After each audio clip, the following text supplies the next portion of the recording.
This is worksheet 5 of the moles packet. So far we have learned two definitions of a mole, right? We know a mole is equal to a molar mass, the grams per mole number that we learned how to calculate in worksheet 1.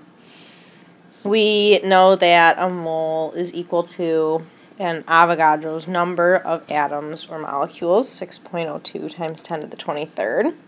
We learned that in worksheet 3. And now we have our final definition. So it turns out when we're talking about gases, so this definition only works for gases, a mole is equal to a specific volume, a specific amount of space that that gas occupies. And this actually only works at so-called standard temperature and pressure, which we abbreviate STP, right? Because we've got standard temperature and pressure, STP. So for your purposes, you really don't need to get wrapped up in this STP thing. You just need to know that every problem involving this third definition of a mole is going to say at STP. And that's just kind of covering our bases because this last definition of a mole technically only works when you're at a normal temperature and pressure. So room temperature, pressure at sea level. You're not up on a mountain, you're not down in a valley, you're not in a freezing cold temperature, or, you're not in outer space. So, assuming that, which we can safely assume in all the problems we'll give you, we have our third definition of a mole, which is that 1 mole of a gas is equal to 22.4 liters. And again, you see that at STP thing, and I'm saying don't get real wrapped up worrying about that. Okay, so like pretty much all of these worksheets, we have two different examples. And in each of these examples, we're going to use our new definition of a mole to set up a fraction. And in one, we'll go one direction, and in the other example, we'll go the other direction.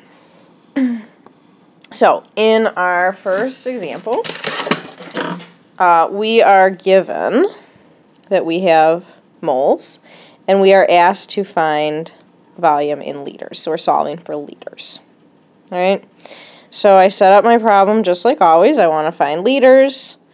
I am given moles, in this case, of methane.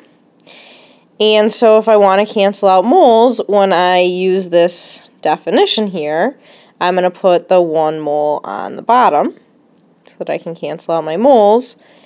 I set that equal to the 22.4 liters, and then that's the unit that I have remaining. So I just have to do 2 times 22.4, and I get my final answer, 44.8 liters.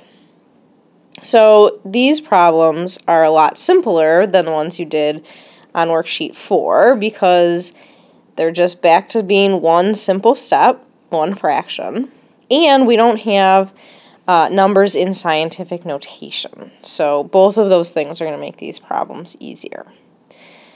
So our second example, we're still going to use the same definition, 1 mole equals 22.4 liters, but this time we're going in the opposite direction. So instead of solving for liters, we are given liters, and instead of being given moles, we are solving for moles.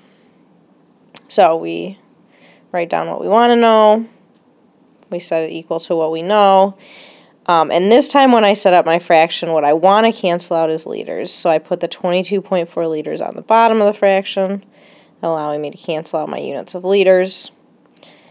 That means the only unit I have left is moles, and so I do 5.6 divided by 22.4, and I get my final answer of 0.25 moles of ethane. So if you just do a quick comparison of the two conversions or two fractions that you set up, in one case moles is on the bottom and 22.4 liters is on the top. In the other case, 22.4 liters is on the bottom and 1 mole is on the top. So as you go through the problems that you're going to do in class, you're just going to need to think each time, which one of these types of problems do I have?